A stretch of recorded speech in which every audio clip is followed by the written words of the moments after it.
Alors bonjour à tous, j'espère que vous portez très bien.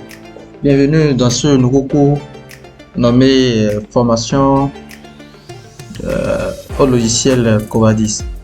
Alors tout au long de ce cours, nous allons parler des outils que nous offre Covadis, en particulier Covadis 2D, Covadis 3D, Covadis VRD, Covadis Échange, Covadis Édition, Autopiste. Alors c'est la partie Autopiste qui va nous prendre beaucoup de temps. Mais avant d'aller là-bas, nous allons voir les bases ici dans Covadis 2D, 3D et ainsi de suite. Aujourd'hui, nous allons nous focaliser sur Covadis 2D. Principalement, le traitement des semis dans Covadis 2D, 3D et ainsi de suite. Aujourd'hui, nous allons nous focaliser sur Covadis 2D. Principalement, le traitement des semis, l'immatriculation des entités et la création des points. Donc, pour ce faire déjà, je vais vous présenter un petit fichier TXT que nous allons essayer de traiter dans Excel avant de démarrer réellement dans Covadis. Donc, je redis ma fenêtre, je vais sur le bureau. Donc, voilà un fichier de type TXT ici. Nous avons plusieurs types de points à l'intérieur de ce fichier TXT, comme vous le voyez. Mais est-ce que ce fichier est dans l'ordre que nous voulons afin de faciliter le traitement? Généralement, dans le logiciel Covadis, nous avons l'ordre qu'il faut définir. Nous avons les matricules, nous avons la colonne des X, la colonne des Y, la colonne Z et la colonne pour les codes. Donc, en fonction de ce que nous voulons faire et de ce que nous avons comme données, nous allons choisir comment travailler, qu'est-ce qu'il faut faire et tout. Ici, principalement, je vais modifier ceci. Pour ce faire, je copie tout ça et je vais sélectionner, tout sélectionner. Je vais copier. Je vais dans SL, dans un nouveau feuille. Le feuille suivant.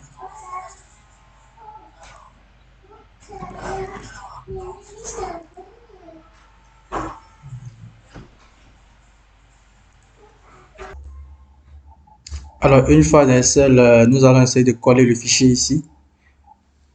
Non, nous n'allons pas faire un collage simple. Nous allons aller ici, utiliser l'assistant importation de texte.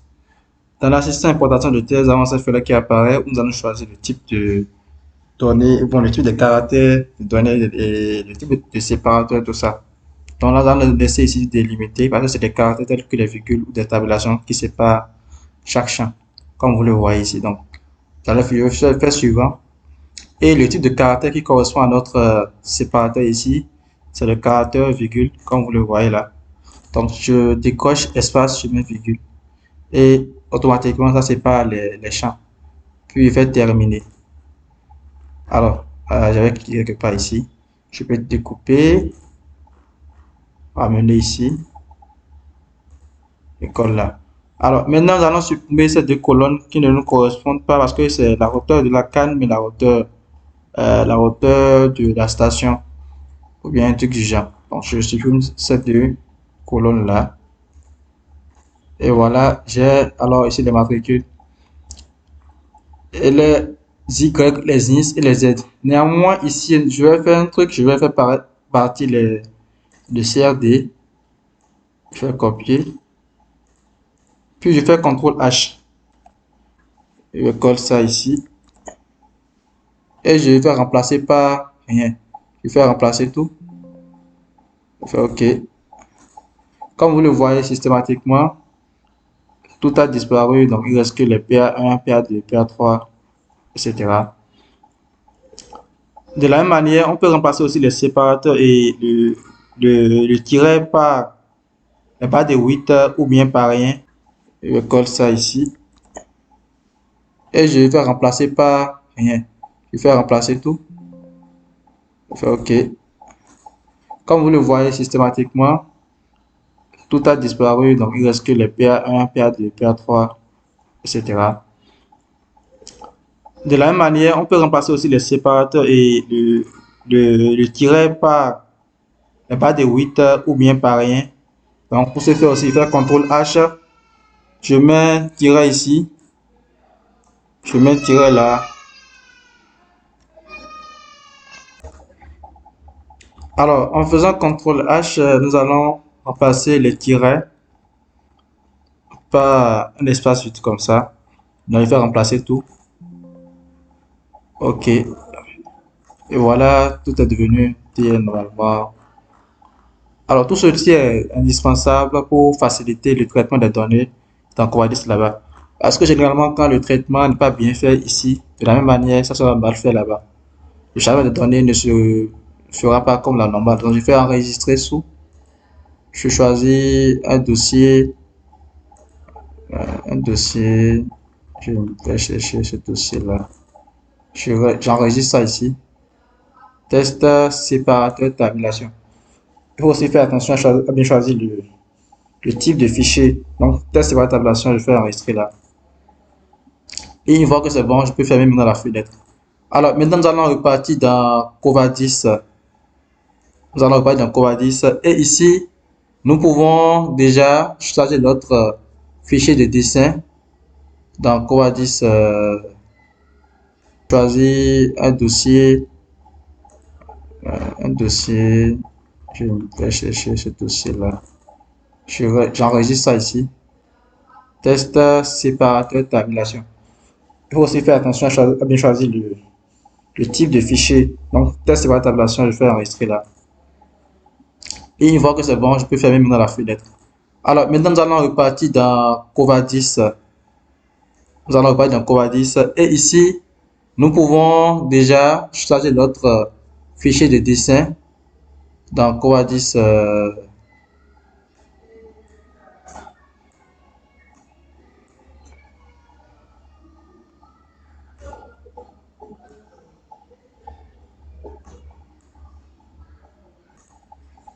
Alors, une fois dans Covadis, nous allons partir dans Covadis 2D. Covadis 2D. Et puis dans Covadis 2D, nous allons voir tous ces outils que nous avons pour bien faire notre travail. On a tellement d'options ici pour travailler efficacement avec Covadis. Alors, ce qui nous intéresse aujourd'hui particulièrement, c'est la gestion des points topographiques. Donc, nous allons partir dans point topographique, chargement de Sony.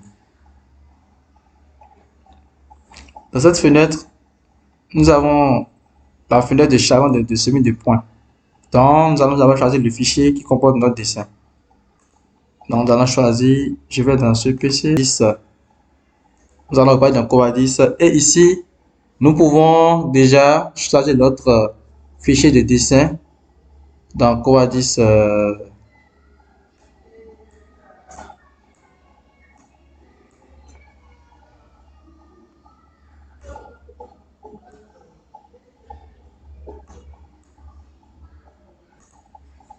Alors, une fois dans Covadis, nous allons partir dans Covadis 2D. Covadis 2D. Et puis dans Covadis 2D, nous allons voir tous ces outils que nous avons pour bien faire notre travail. On a tellement d'options ici pour travailler efficacement avec Covadis. Alors, ce qui nous intéresse aujourd'hui particulièrement, c'est la gestion des points topographiques. Donc, nous allons partir dans point topographique, chargement de Sony. Dans cette fenêtre, nous avons la fenêtre de chargement de semis de points. Donc, nous allons d'abord choisir le fichier qui comporte notre dessin. Donc, nous allons choisir, je vais dans ce PC, je recherche l'emplacement de notre fichier de dessin. Alors, c'est classe 1. Je vais ouvrir. Une fois que j'ouvre, je peux voir comment se présente mon fichier de dessin ici. Donc, j'ai matricule, j'ai Y, j'ai X et j'ai Z. Donc, je vais ici dans le fichier de paramètres et je choisis l'espace, le séparateur c'est espace. Et l'ordre de mes données ici, c'est matricule d'abord. Ensuite, c'est Y qui est 2, c'est X qui est 3, c'est Z qui est 4. Donc, tout est parfait. Je vais terminer. Et ici, nous avons la définition du point topographique, que nous appelons généralement les blocs de points. Le bloc de points n'est rien d'autre qu'un ensemble de fichiers comportant des points. Ça ne contient que des types de points. Ce bloc peut être nommé bloc A par exemple. Nous allons avoir dedans plusieurs calques qui vont contenir uniquement des points. Alors, pour ce faire, nous pouvons modifier en paramétrant ici dans notre bloc de points topographiques. Nom du bloc, nous allons créer un bloc exercice. Et dans ce bloc de points, nous allons créer un calque pour les matricules, coordonnées nouveau par exemple.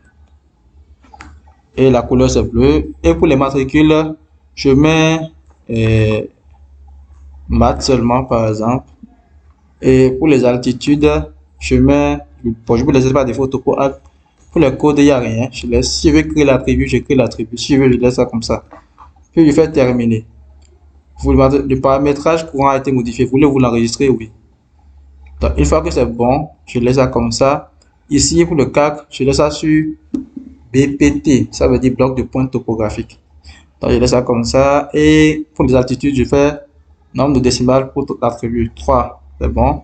Insérer les points pour z égal à 0. Je peux décocher. Insertion, optimisation, insérer les semis de points en 3D, oui. Supprimer les attributs, non, renseigner, ok. Et une fois que c'est bon, je fais ok. Et voilà, voilà mes points qui ont été chargés ici. Je désactive ceci rapidement. Je change le format de ceci de points. Je ramène ça sur ceci, par exemple, la hauteur des points, 0,1. Je fais OK et voilà l'aperçu des points.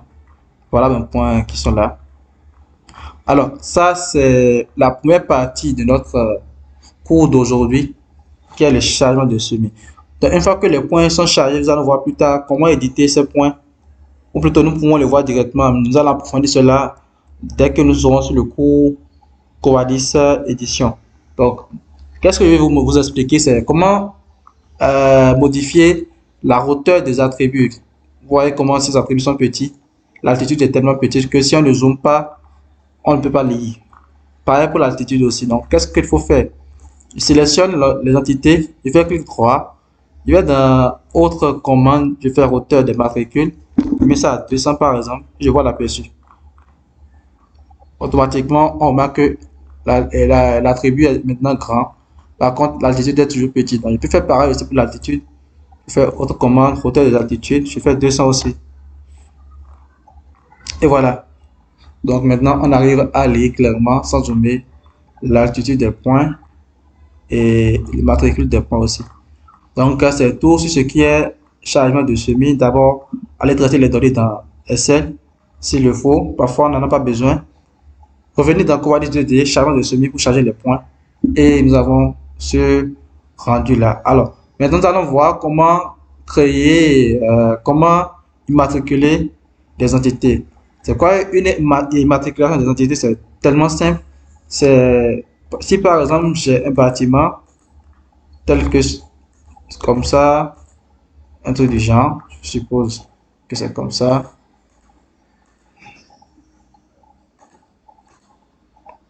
Et nous avons ceci.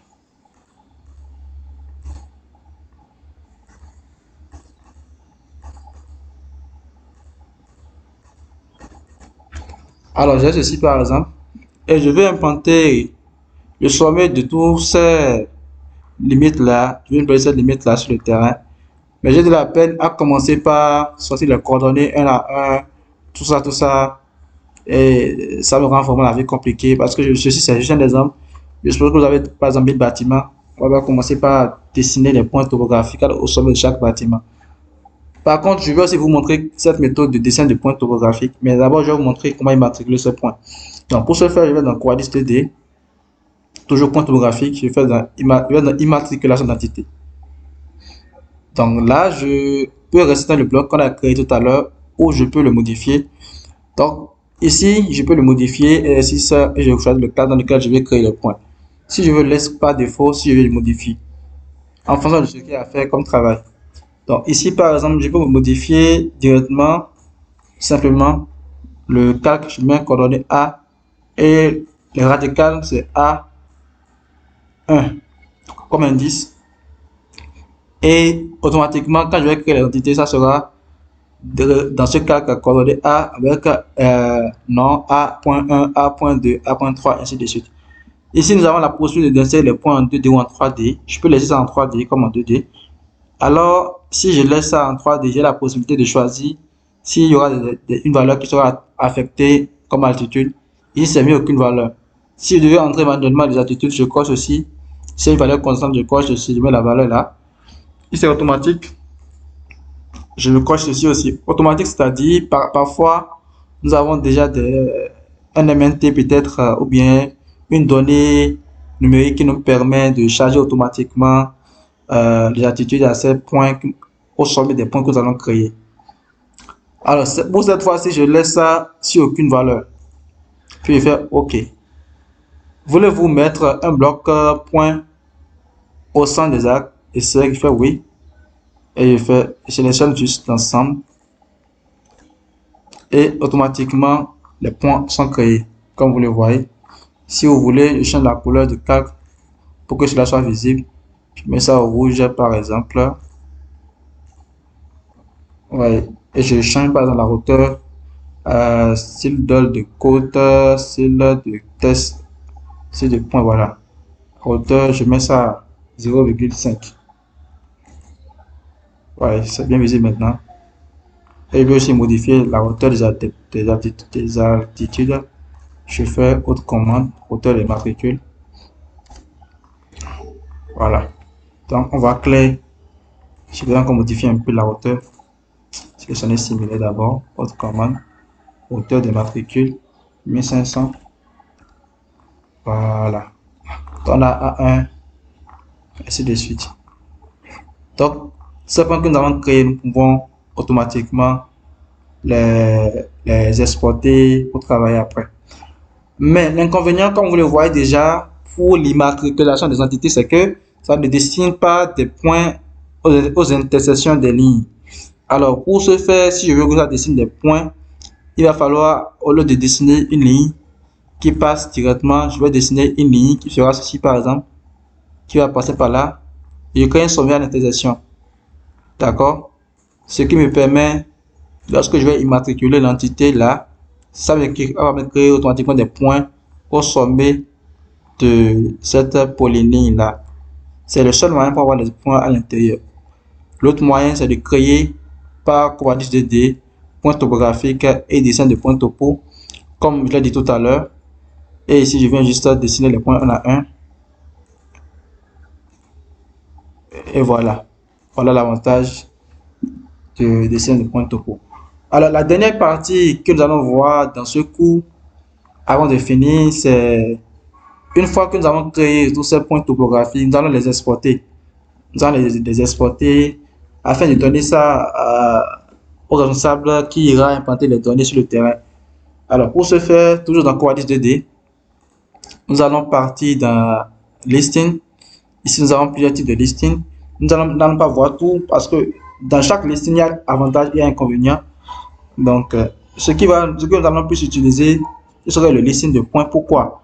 Le listing de points nous permet de choisir le format, de choisir l'ordre et surtout de pouvoir voir les matricules avec les points. Il y a le listing de points belgique qui nous permet aussi d'avoir ces informations, mais de façon automatique. On n'arrive pas à bien scinder les trucs comme listing de points. Peut-être que nous allons voir ces deux options-là, vous allez voir de quoi il s'agit. Donc, je prends d'abord le listing de points. Dans la fenêtre qui apparaît, nous avons l'option où nous choisissons les noms des blocs et nous choisissons le bloc concerné et le calque concerné. Nous avons l'option où nous sélectionnons manuellement les points. Nous avons l'option où nous choisissons d'importer tous les points du dessin. Nous avons l'option où nous choisissons tous les points contenus dans la liste avec un filtrage si possible. Alors, nous allons choisir pour notre cas ici cette première option où notre bloc c'est exercice, d'accord, où notre calque d'insertion c'est coordonnées A. Donc, nous allons exploiter ces données là. Et ici, dans la liste des coordonnées, l'ordre serait le matricule, le X et Y. Nous n'avons pas de Z. Si nous avions de Z, nous allons juste choisir 4 pour le Z. Et là, ça allait apparaître, ainsi de suite. Mais cette fois-ci, il n'y a rien. Donc, je laisse ça comme ça. Ici, c'est pour code symbole dans les attributs. Il n'y a pas de code, donc ça passe. On va faire OK. Et ça me demande de choisir l'emplacement du fichier. Je vais dans ici et j'enregistre ça là, dessin 1. Voilà. Donc, le fichier vient en format RTF, qui est un fichier assimilable au fichier Word. Donc, facilement, comme vous le voyez, je peux le copier, aller dans Excel, faire tout ce que je veux. En enregistrant un PDF, modifier tout ce qui est écrit ici avant de l'envoyer au technicien. Je peux de la même manière copier, aller dans Excel, enregistrer sur le fichier TXT pour faciliter l'exportation à celui qui veut l'utiliser. Donc voilà un peu les outils principaux que je vais vous montrer dans Covadis 3D aujourd'hui. J'espère que cela a été utile pour vous. Si vous avez eu des difficultés lors de ce cours, je vous prie de me les mettre en commentaire. Je serai ravi de répondre à vos questions, vos différentes questions et tout ce que vous voulez afin de parfaire pour la prochaine fois. Si on peut le dire, le prochain cours. Merci beaucoup d'avoir suivi et à la prochaine.